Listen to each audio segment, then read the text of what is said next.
Time now for the morning rush. The CDC is now suggesting to cancel extracurricular activities in schools or hold them virtually. According to the CDC, those considered high-risk activities include band, choir, and sports like football and wrestling. The state's Activities Association says while these new guidelines are concerning, they trust New Mexico's leaders to make the right decisions. State workers and National Guard members could soon be teaching classes to New Mexico students. That new program encourages state employees and National Guard members to volunteer to become licensed substitute teachers or child care workers.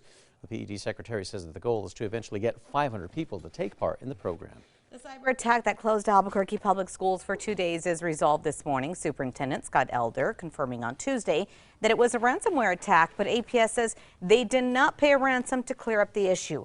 APS did not say how the attack was resolved because the investigation is ongoing. Newly released data shows the pandemic is still putting a strain on New Mexican children and families. The Kids Count data book ranks New Mexico 49th in overall child well-being. Well, that is up one notch from 2020. However, it shows that child food insecurity increased in the last year. Erica.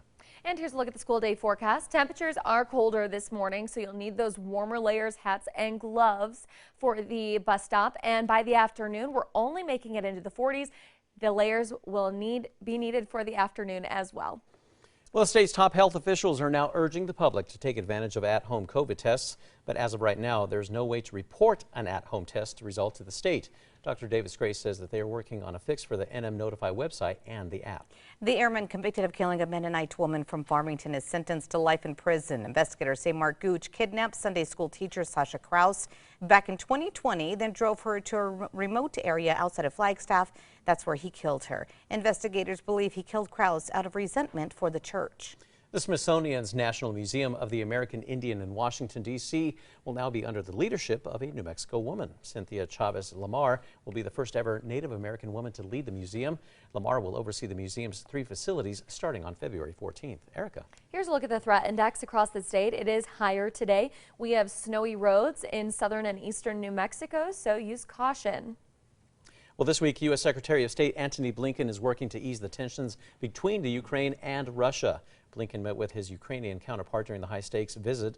That's amid the ongoing military aggression by Russia against the Ukraine. The U.S. has now already pledged to give $200 million in defensive military aid to Ukraine. Sad news for Hamilton fans this morning. This year's performances at the hit musical at Popejoy Hall have been pushed way back. The venue says because of breakthrough cases among the company and the spread of Omicron in New Mexico, they're postponing the run until May of 2023. That's next year. Tickets already purchased will be rolled over to the new dates. Time now for the 5 facts. We start with number 5 here. Students across New Mexico are being offered free virtual field trips to the biopark.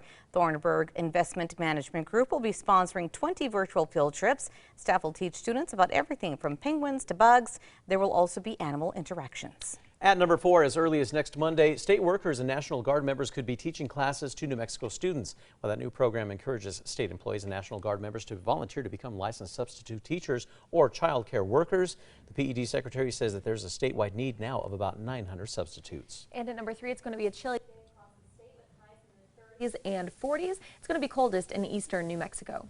At number 2, the airman convicted of killing a Mennonite woman from Farmington will spend the rest of his life in prison. Investigators say that Mark Gooch kidnapped Sasha Krause in 2020 and drove her to a remote area outside of Flagstaff where he killed her. Now, Gooch spoke at the sentencing expressing his condolences but never admitting guilt. Investigators believe that he killed Krause out of resentment for the church. And finally, number 1 for you this morning, there's new guidance out by the CDC when it comes to extracurricular activities in schools. The CDC is suggesting they be canceled or held virtually as COVID cases spike. According to the CDC, those considered high-risk activities include band, choir, and sports like football and wrestling. The state's Activities Association says while these new guidelines are concerning, they do trust New Mexico's leaders to make the right decisions, and they hope that students' mental well-being will be taken into consideration. The PED has not said if they will adopt the new guidelines.